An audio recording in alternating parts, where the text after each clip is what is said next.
Assalomu alaykum. Oqoltin tumani Shodlik MF'da Allaberdiyev Oybek xonadoniga tashrif buyurdik. Loyiha paket monitoringi bo'yicha. Mana kunda Oybek akani o'zlari shu yerda hozir mana xonadonda o'sha daromadni oshirish bo'yicha bir qator ishlarni amalga oshirgan. Mana bugungi kunda daromadni oshirib, mana mashinalar olgan. Mana mashinalari bor.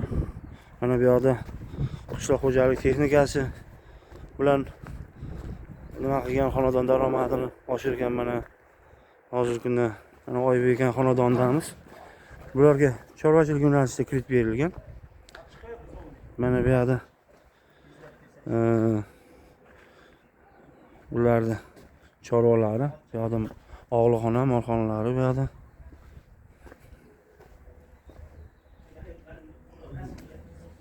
Mana bu yoqda mollarni omiq tiyim xashaklari. Mana mollari bu yoqda mana.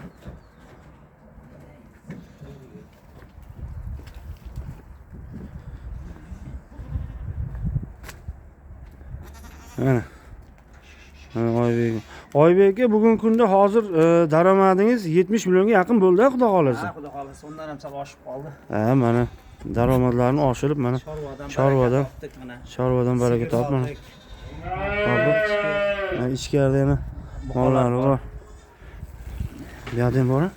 Hammasi bor. Mana bu yoqda hamma shart-sharoitlar qilingan. Mana bu yoqda ham mollar mavjud. Mana bu yoqlar Mana yem xonalari mana. Xashak. Bugungi kunda mana loyiha paketi bo'yicha ancha rivojlanish yaxshi.